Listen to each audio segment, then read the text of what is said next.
इससे पहले की तरह प्रभावित नहीं होती है, नए तरीके से इसका हल जरूर चाहती है। क्या पिछड़ों में सही पिछड़े को आरक्षण मिलता है? क्या दलितों में सही दलित को, जो सबसे नीचे है समाज में, उसको आरक्षण मिलता है? ये सब ऊपर ऊपर वालों को मिलता है। यानी मैं कहना यह चाहता हूं कि अब एक नया वर्ण बन गया है। आरक्षण मिलेगा बड़े को, जिसको सबसे ज्यादा सुविधा है। तो मैं राहुल जी की शैली से आपके माध्यम से अपनी पार्टी को सलाह दे रहा हूं। उन्हीं की शैली से उनसे ये अनुरोध करता हूं कि वे अब एक हिम्मत करके बड़ा और कड़ा फैसला करें। आर्थिक आधार पर आरक्षण की बात सिद्धांत तक कही जाए। कांग्रेस महासचिव के इस बयान ने वंचितों के आरक्षण को लेकर एक बार फिर ताजा बहस छेड़ दी। हालांकि इसके बाद सोनिया ने आरक्षण के पुराने फॉर्मूले को बरकरार रहने देने की बात कहकर बढ़ रहे बवाल को थामने की कोशिश की, लेकिन हर दौर में बेहद संवेदनशील रहे इस मसले को लेकर युवाओं में एक बार फिर बहस तेज है।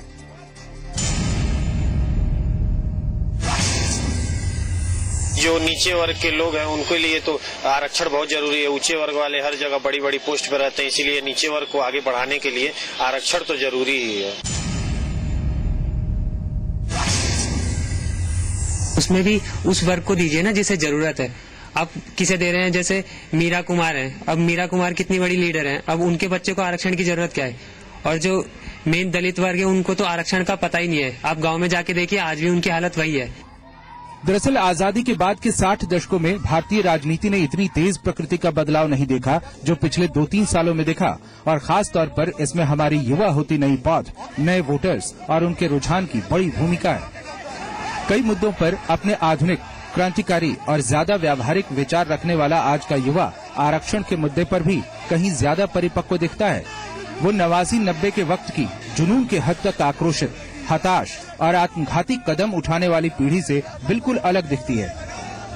इसका एक बड़ा कारण सरकारी नौकरी के अलावा अन्य क्षेत्र में बढ़ी संभावनाएं भी हैं। फिर भी आज के यूथ में वंचितों, गरीबों की फिक्र कहीं ज्यादा दिखती है, लेकिन साथ ही वो ये भी समझने लगे हैं कि जब जब चुनाव की बात होती है तभी आरक्षण को लेकर नया शिगुफा क्यों छूटता है। खुद से आरक्षण पर पुनर्विचार की बात कहकर अपने वोट बैंक टटोलने वाले ऐसे ही राजनेता सत्ता में रहने पर समाज के किसी खास वर्ग की ऐसी ही आरक्षण की मांग को क्यों और कैसे न सिर्फ खारिज करते हैं बल्कि उनके आंदोलन का दमन भी किया जाता है। इस मुद्दे पर अलग अलग नेता और पार्टियां कैसे अपनी राजनीति आगे बढ़ाती हैं, ये युवाओं से छुपा नहीं है।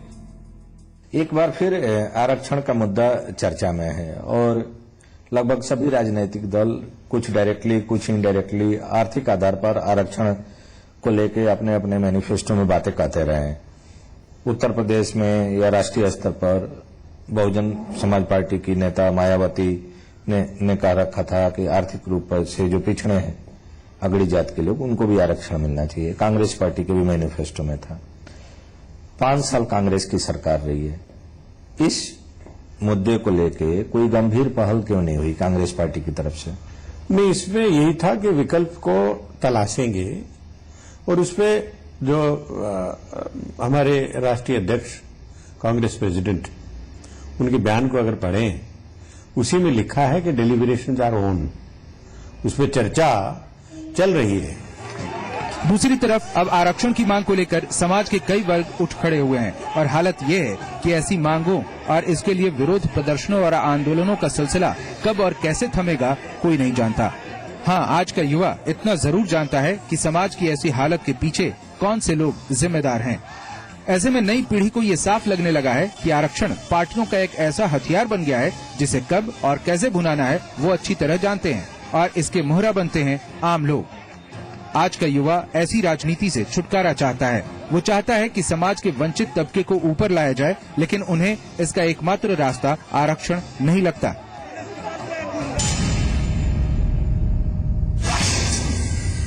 अगर उसमें देखा जाए तो संरक्षण की जरूरत है। जो लोग पिछड़ गए हैं, चाहे वो आर्थिक आधार हो चाहे सामाजिक रूप से आधार हो, उसमें जाति शब्द भी इस्तेमाल है, लेकिन जरूरत संरक्षण की है, आरक्षण नहीं। आधुनिक भारत गढ़ने को तैयार आज का युवा नई सोच में जीना चाहता है और हर समस्या को परंपरागत तरीकों से हटकर नए तरीके से हल करना चाहता है। ब्यूरो रिपोर्ट, जी मीडिया। नोएडा के युवाओं में आरक्षण को लेकर तेज विरोध तो नहीं है, लेकिन वो मानते हैं कि इससे छात्रों के टैलेंट पर असर पड़ता है, प्रतिभा कहीं न कहीं कुंठित होती है। उनसे बातचीत की हमारी संवाददाता शिल्पा पुंडीर ने। रिजर्वेशन का मुद्दा हमेशा से ही डिबेटेबल इशू रहा है। खासकर छात्रों में इस विषय को लेकर अलग अलग विचारधारा देखने को मिल जाती है। इस समय हम नॉलेज पार्क में हैं, ग्रेटर नोएडा। बहुत सारे छात्र हमारे साथ मौजूद हैं। आइए जानते हैं कि आखिर वो क्या समझते हैं, रिजर्वेशन को किस तरह से लेते हैं। जनरल में अगर हम लोग हैं तो कुछ फायदा है ही नहीं। अगर SC ST होते तो आज हम लोग IIT में शायद होते हैं, गलगोटिया में, अच्छे कॉलेजों में। और जनरल है तो यहीं बैठे हुए हैं। कुछ नहीं है कि रिजर्वेशन बिल्कुल ही खराब है, लेकिन मैं ये कहना चाहूंगा कि जैसे कि जितना रिजर्वेशन ये लोग SC वालों को ज्यादा कर देते हैं, उससे हम जनरल वालों को बहुत ज्यादा नुकसान होता है। लोन पास भी होते हैं तो उन लोगों को सबसे पहले मिल जाते हैं। जैसे हमारे कट ऑफ थोड़ा सा अगर हम 2 नंबर से भी रह जाते हैं तो हमें बिल्कुल भी निकाल दिया जाता है, और वो अगर 50 नंबर से भी पीछे हैं तो उनको अच्छा कॉलेज मिल जाता है, जिससे हम जनरल वालों को बहुत ज्यादा नुकसान होता है। टैलेंट दबा दिया जाता है, ये सही बोला, टैलेंट दबा दिया जाता है हम लोग जनरल वालों का। जाति के आधार पर नहीं होना चाहिए, जितना बच्चे को एजुकेशन है उसके हिसाब से होना चाहिए। जैसे एंट्रेंस वगैरह होते हैं उसमें जो मार्क्स आते हैं उनके हिसाब से होना चाहिए। हम जैसे अगर हमारे मार्क्स कम आ गए तो हमें किसी बेकार से कॉलेज में पहुंच गए, वरना हम गलगोटिया वगैरह में होते तो हमारी प्लेसमेंट भी हो सकती थी। यहाँ पे प्लेसमेंट के चांसेस भी कम है, इस वजह से मैम जॉब्स में भी दिक्कत पड़ती है हम लोगों को। तो मैम एक तरह से रिजर्वेशन सही है, बट एक्सेस में ज्यादा सही नहीं है। मतलब हम लोग बहुत पीछे रह जाते, जनरल वाले बहुत काफी पीछे रह जाते हैं। जैसे आप पिछले साल JEE हुआ था तो उसमें से जनरल वालों का 113 था पासिंग मार्क्स, और OBC का सिर्फ 73। मैम ये थोड़ा कम हो जाता है मैम, 33 का डिफरेंस, बहुत कुछ ज्यादा नहीं हो रहा। ये डिफरेंस है मैम, होना चाहिए लेकिन एक लिमिट में, मतलब ज्यादा नहीं होना चाहिए। आपको क्या लगता है रिजर्वेशन की जगह क्या सरकार को सोचना चाहिए? आखिर यंगस्टर क्या रखता है, उसके मन में क्या है कि कैसे हेल्प की जाए जो लोअर बैकग्राउंड से आता है? पहले तो फाइनेंशियल बैकग्राउंड देखना चाहिए कि कैसा है, फिर उसके बाद जो स्टूडेंट है उसका टैलेंट देखना चाहिए कि वो कहाँ पे डिजर्व करता है, वो उसके हिसाब से उन्हें रखना चाहिए कि वो कहाँ जा सकते हैं। जितना टैलेंटेड है उसके हिसाब से उसका फाइनेंशियल बैकग्राउंड कैसा है वैसे रखना चाहिए उन्हें। मतलब मिनिस्टर्स हैं, जितने भी मंत्री हैं, उनको थोड़ी सी सपोर्ट देनी चाहिए, उनको पढ़ाना वढ़ाना ये सब की सुविधा देनी चाहिए। और वहीं मेट्रो के कुछ और युवा तो कुछ कदम और भी आगे देखते हैं। वो इस मुद्दे का आसान हल देखते हैं। एक छात्र तो सुझाव भी रहा है कि राशन की तरह आरक्षण का फॉर्मूला हो। बात की जी मीडिया संवाददाता गीतिका वर्मा ने। भारतीय राजनीति में आरक्षण एक बड़ा मुद्दा रहा है, हमेशा से विवादास्पद भी रहा है। ऐसा कह सकते हैं कि कभी इस पे एक आम सहमति नहीं बन पाई। तो आज के यूथ अड्डा में हम युवाओं से बात करेंगे आरक्षण के बारे में। आरक्षण को बिल्कुल बंद होना चाहिए, और गरीबी देख के इकोनॉमिकल रेशियो के आधार पर जैसे हम BPL, APL, बिलो पॉवर्टी इस तरह राशन का करते हैं, इसी तरह इसको एजुकेशन में भी लागू करना चाहिए और इसको टोटली बंद करना चाहिए। संरक्षण देने से हम लोग को ये फायदा होगा कि संरक्षण से आपके जो पीछे जो बैक में है उन्हें आगे मिलेंगे, वो और आगे आएंगे, पर आगे वालों को कोई भी हानि नहीं होगी। इससे उनकी भी प्रतिभाओं को उभरने का मौका मिलेगा, और जो पीछे है उनको भी एक ही प्लेटफॉर्म पे लाके उनकी भी प्रतिभाएं उभरेंगी। जो हमारे पूर्वजों ने किया उसका भुगतान हमें करना पड़ रहा है, क्योंकि जो जातिगत आधार पर जब आरक्षण मिलता है तो जो प्रतिभाएं उच्च जाति में भी, सवर्णों में भी है। देखिए, वोट के लिए हर पार्टी हमेशा आरक्षण को ही मुद्दा बनाती आती है, लेकिन अगर हम बात करें कि ये आर्थिक आधार पे होना चाहिए या जातिगत आधार पे, तो मेरा ये मानना है कि ये आर्थिक आधार पे होना चाहिए, क्योंकि गरीब लोग हर तबके में होते हैं। जो अमीर पीछे तबके के लोग हैं वही हैं जो रिजर्वेशन का बेनिफिट लेके IIT और ऐसे बड़े बड़े इंस्टीट्यूशंस में जाते रहते हैं। तो ऑब्वियसली इसका कोई फायदा एज सच नहीं हुआ इतना बड़ा जितना बड़ा ये इशू है। कैमरामैन सुंदर सिंह के साथ गीतिका वर्मा, जी मीडिया, नोएडा। इलाहाबाद के युवा मानते हैं कि आरक्षण जरूरी है, लेकिन वो इसके ताजा स्वरूप में बदलाव जरूर चाहते हैं। बात की संवाददाता दिनेश सिंह ने। आरक्षण अब कहीं से भी इस्तेमाल के लायक शब्द नहीं है। सबसे पहले आरक्षण की जो नीति हमारे देश में शुरू हुई उसे नाम दिया गया था अफर्मेटिव एक्शन की, समाज हित में कार्य। सरकार बहुत से काम करती है, अस्पताल बनवा देती है, विद्यालय बनवाती है, लेकिन अगर उसमें देखा जाए तो संरक्षण की जरूरत है। जो लोग पिछड़ गए हैं, चाहे वो आर्थिक आधार हो चाहे सामाजिक रूप से आधार हो, उसमें जाति शब्द भी इस्तेमाल है। आरक्षण के मुद्दे राजनीतिक पार्टियों द्वारा सिर्फ अपने वोट बैंकों के लिए किए जा रहे हैं, और जो इनसे आरक्षण की नीति है वो अब उसका नवीनीकरण तो बहुत ही आवश्यक है। आरक्षण कई जातियां जो आज बहुत आगे आ चुकी हैं, जिनको आरक्षण की वाकई जरूरत नहीं है, उस पे एक अच्छे डिबेट की जरूरत है और हमारे पास डेटाज की जरूरत है। इसलिए मैं इसमें वाकई ये जोड़ना चाहूंगा कि हमारे पास जाति आधार पे एक डेटाज उपलब्ध हो, जिसके आधार पे हम निर्धारित कर सकें कि किनको जरूरत है किनको नहीं। चुनाव के पहले इसलिए मुद्दे इस तरह के उठाए जाते क्योंकि this is media advertising the politics. ये मुद्दा का थोड़ा दूसरी तरफ चला जाता है, ये चुनावी मुद्दा हो जाता है, वहां पे अपने आप का विज्ञापन करना हो जाता है। जब भी चुनाव नजदीक आते हैं, अगर चुनाव नजदीक नहीं है, या तो विश्वविद्यालय का चुनाव हो या फिर स्टेट लेवल का या फिर विधानसभा का जो भी चुनाव हो, जैसे ही चुनाव आते हैं ये सारी नीतियां और ये सब आरक्षण और ये वो शुरू हो जाती है। तो 1979 के बाद से जो मंडल की जो सिफारिशें रही थी, केवल मंडल की सिफारिशों के 79 में जिसके आधार पे आज हम आरक्षण दे रहे हैं, वही पुराना सेटअप, उसको चेंज करने की जरूरत है एक बार, और एक बैलेंस बनाने की जरूरत है, क्योंकि रिजर्वेशन पॉलिसी का जो बेसिक फंडा है वो है एग्जैक्टली अपोर्शन कर देना, सबको बराबरी पे लाके खड़ा करना, न कि एक ओवर प्रिविलेज किसी को प्रोवाइड करना। दिया गया कि सामाजिक तरक्की हो और जो न्याय और सबको बराबरी का अवसर मिले, इस बात के लिए आरक्षण दिया गया था। इसलिए हम लोग चाहते हैं कि जो आरक्षण का जो स्वरूप है, वो जो मौजूदा स्वरूप है, वही बेहतर है हमारे देश के लिए। आज आरक्षण जो पॉलिसी बनाई गई है रिजर्वेशन की, वो उनको नहीं मिलती, इनको ज्यादा जरूरत है। जो इकोनॉमिकल बैकवर्ड क्लास जो है, जो आर्थिक उनका कम है, उन लोग को रिजर्वेशन नहीं मिलता है। और लखनऊ, देहरादून और वाराणसी, साथ ही कानपुर, कई जगहों के युवाओं के विचार अभी बाकी है। एक छोटे से ब्रेक के बाद जानेंगे क्या कहना है उनका।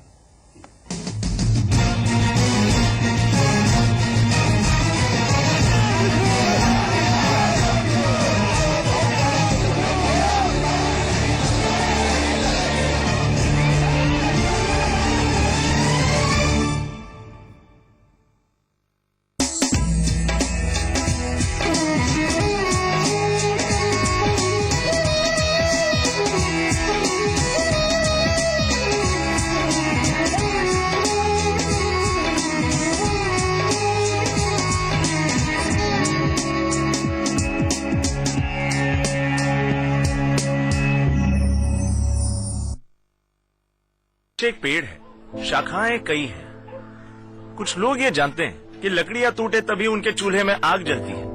वो रोज इस पेड़ को तोड़ने के नए नए मंसूबे करते हैं, कभी धर्म, कभी जाति, कभी भाषा, कभी वर्ग के नाम पर। वो तोड़ते हैं, हम टूटते हैं। वहीं एक हाथ इस पेड़ की जड़ों को सींचता आया है और रहेगा, ताकि ये पेड़, उसकी हर शाखा, हर पत्ता गर्व से सर उठा करके हरा भरा रह सके। तोड़े नहीं, जोड़े।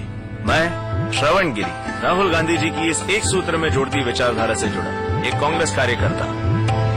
हर हाथ शक्ति, हर हाथ तरक्की। भाग दौड़ भरी जिंदगी, थकना मना है, इसलिए मेरा भरोसा रिवाइटल, सिर्फ रिवाइटल। जियो जी भर के। आज जो कोयले से भरी इस ट्रेन को लेकर निकल गया, ट्रेन भी उसकी और कोयले का ये धंधा भी उसका। ये तेवर हमारे खून में, तेरे भौंकने से कुछ नहीं होगा। ये वक्त ऐसा था जब कलकत्ता सिर्फ दो ही चीजों के लिए जाना जाता था, पहला हावड़ा ब्रिज और दूसरा विक्रम और बाला।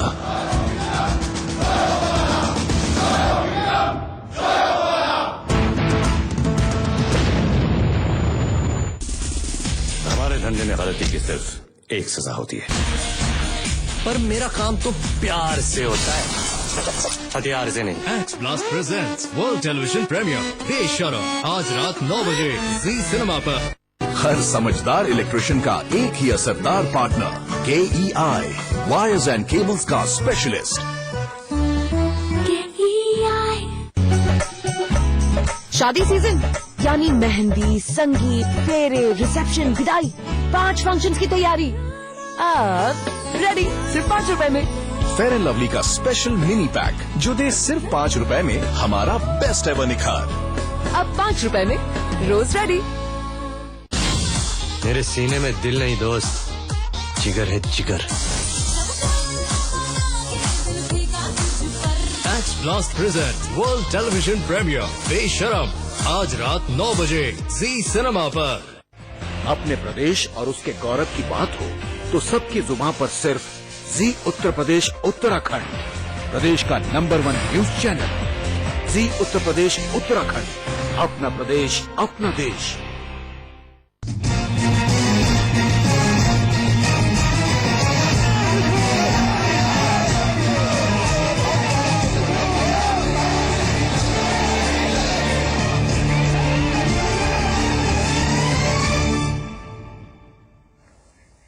तो युवाओं ने किस तरह से खुलासा किया आरक्षण को लेकर अपने विचारों का, ये हम आपको बता रहे हैं। लखनऊ के युवा मानते हैं कि आरक्षण का आधार आर्थिक हो, साथ ही वो उन्नत भारत के निर्माण के लिए समाज में बराबरी का सपना भी देखते हैं।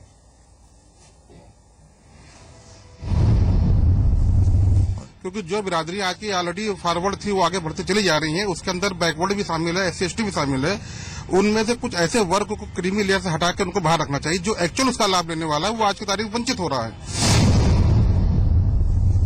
कि आरक्षण आर्थिक आधार पर होना चाहिए, क्योंकि हर जात, हर मजहब, हर धर्म के लोग मतलब पिछड़े हो सकते हैं। इसलिए आरक्षण आर्थिक आधार पर देना चाहिए ताकि हर जात, हर मजहब, हर धर्म के लोगों का समान विकास हो सके। क्योंकि आरक्षण अगर आपको देना है तो आर्थिक स्तर पर दीजिए, जातिगत आधार पर आरक्षण बिल्कुल बंद होना चाहिए।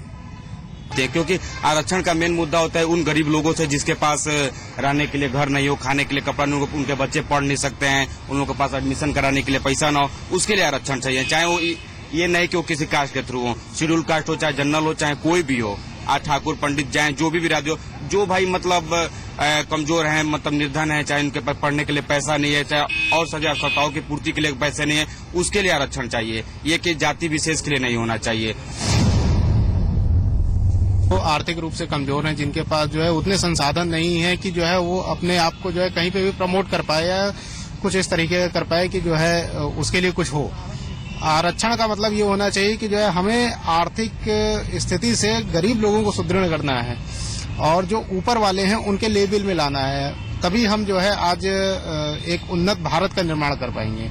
आरक्षण का मेन मकसद ये होना चाहिए, यानी कि जातिगत आधार पे नहीं बल्कि आर्थिक स्थिति को देखते हुए उनको आरक्षण मिलना चाहिए। और दूसरी चीज यहाँ पे सभी लोगों को सुनने के बाद ये लगा कि हर 5 साल के बाद जब ये चुनावी मुद्दा बनता है तो कहीं न कहीं सब लोग ये जानते हैं कि नेता उनको बरगला के इसको चुनावी मुद्दा बनाना चाहता है। और आज की डेट में एक आम राय ये भी सबकी है कि जातिगत आधार पे बांटने की बजाय आर्थिक आधार पे देख के, उनकी कंडीशन को देख के आरक्षण या संरक्षण देने की बात कही जानी चाहिए। कैमरामैन JP उपाध्याय के साथ सर्वेश कुमार, जी मीडिया, लखनऊ। और देहरादून के युवाओं को आरक्षण से गुरेज नहीं है, लेकिन वो सवाल करते हैं कि आरक्षण पूरी की पूरी पीढ़ी को क्यों दिया जाए। कई पीढ़ियों से लगातार जिन्हें आरक्षण मिल रहा है उन्हें ये सुविधा आगे भी जारी क्यों रहनी चाहिए, ये सवाल उठाते हैं वो।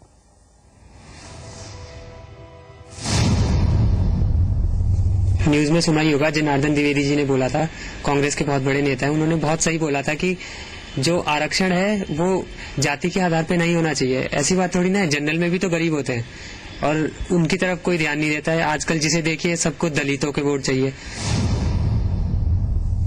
आजादी के बाद अभी भी लोग इतने पिछड़े हुए हैं कि उन पे बेसिक नेसेसिटीज नहीं है। अभी उन पे खाना पीना और पढ़ने के लिए नहीं है। उनको आरक्षण मिलना चाहिए, लेकिन जो पहले से ही उच्च वर्ग में है, लेकिन वो उन्हें फिर से आरक्षण क्यों दिया जाए जिससे कि वो और आगे बढ़ सके।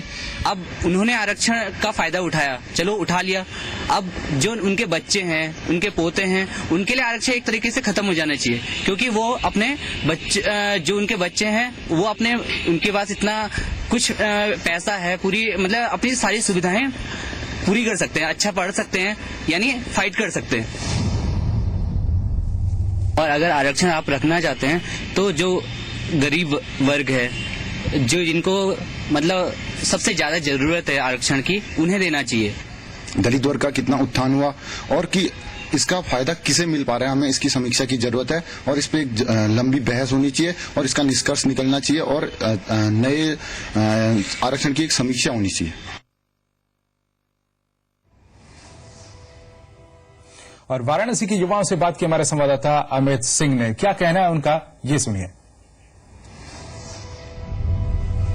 जहाँ तक जनता का सवाल है, उसे आरक्षण अधिक से अधिक अगर मिले तो गरीब के लिए बेहतर होगा, क्योंकि आरक्षण अगर न मिलता है तो गरीबों को वहाँ जाना बहुत ही मुश्किल होता है। हर जगह आरक्षण की व्यवस्था होनी चाहिए कि जो बच्चे अगर नीचे जाते हैं तो उनको पढ़ने का मौका मिलना चाहिए। वो पढ़ नहीं पाते क्योंकि उनको आरक्षण नहीं मिल पाता।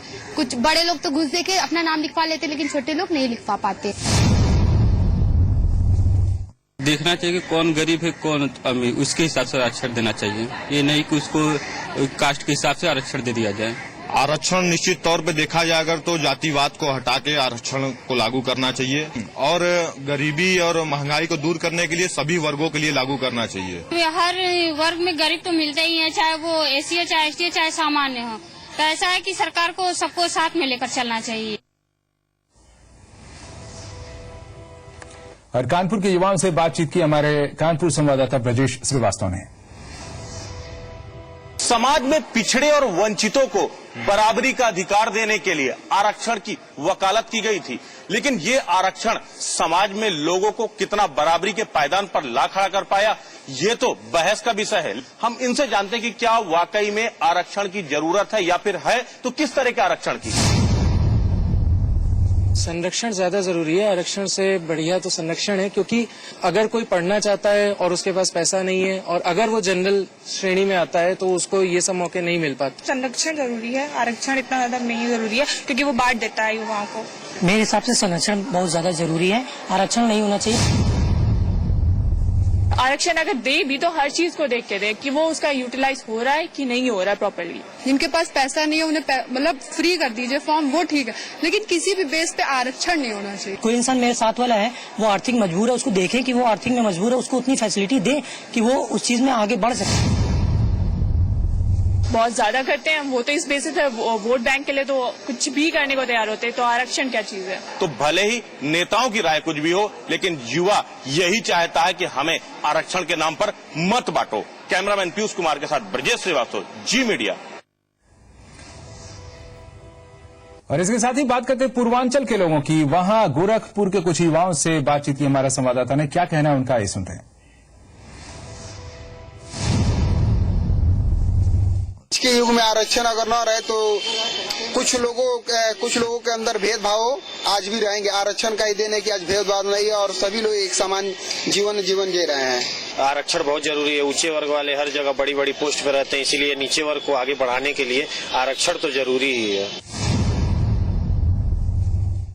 अब ऐसा हो चुका है कि जो अन्य जातियां हैं जिनको आरक्षण दिया जाता था वो अब सामान्य के पैरेलल आ चुकी हैं, इसलिए इसका नवीनीकरण बहुत जरूरी है।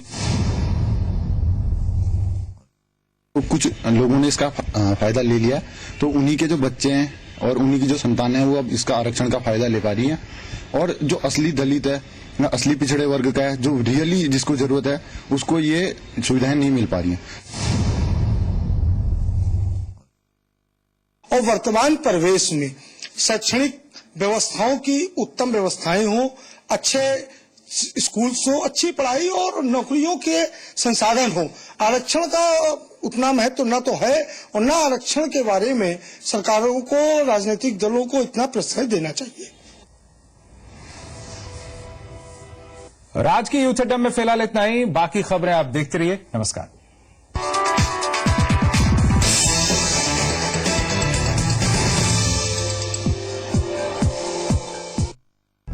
समृद्ध किसान हैं विकास की बुनियाद।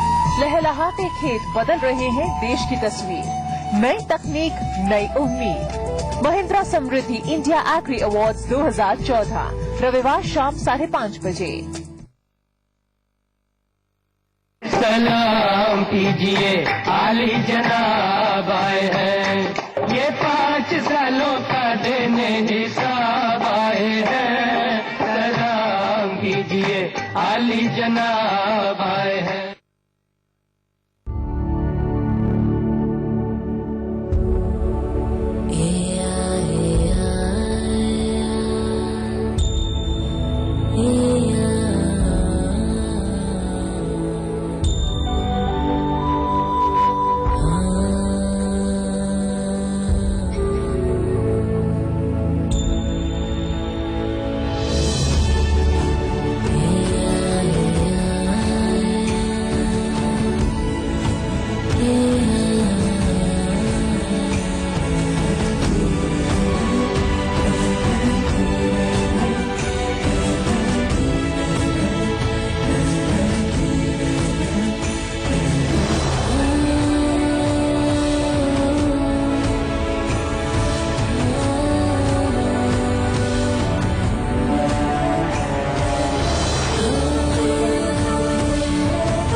हेयर डैमेज की सभी परेशानियों को पीछे छोड़ दें। नए डव इंटेंस रिपेयर की शैम्पू प्लस कंडीशनर पैक के साथ शैम्पू डैमेज रिपेयर करे और कंडीशनर नरिश करे, बालों को बनाए कोमल और मुलायम। Damage to beautiful hair in 2 simple steps, सिर्फ 5 रुपए में।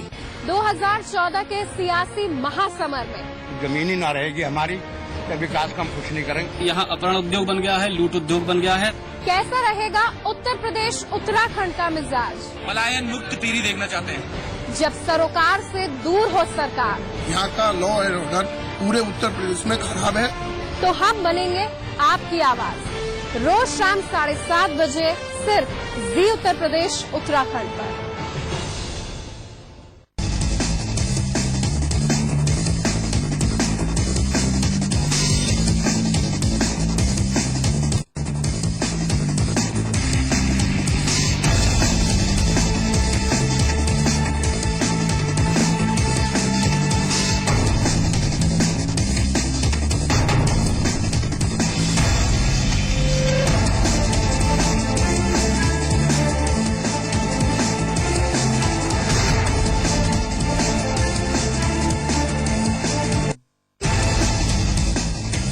बड़ी खबर इस वक्त लखनऊ से। काकोरी के दुबग्गा हाजी कॉलोनी में जमीन विवाद में फायरिंग हुई। फायरिंग में हाजी कमाल नाम के शख्स की मौत हो गई है, जबकि 6 लोग घायल हुए हैं।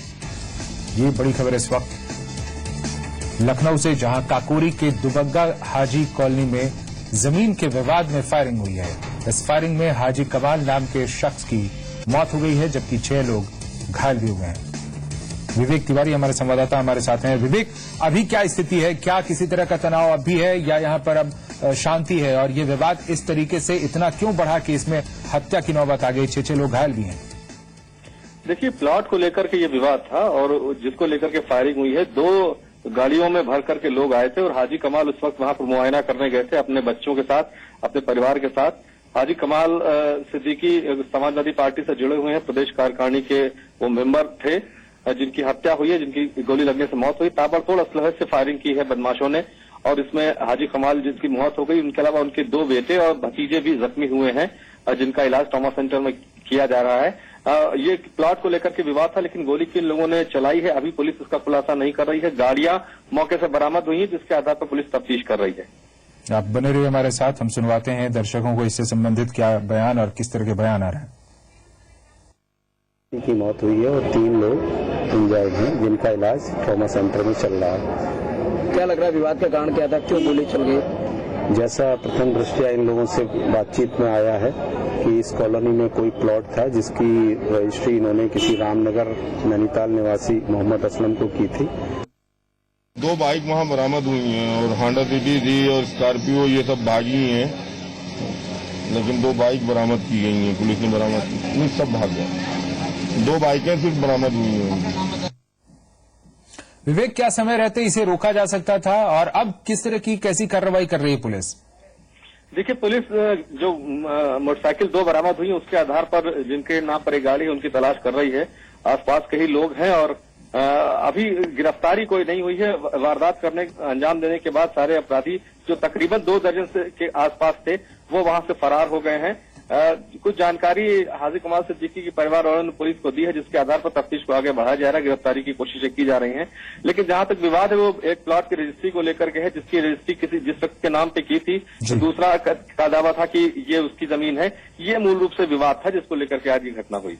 शुक्रिया आपका जानकारी देने के लिए विवेक। और अब आगे देखिए उत्तर का गौरव।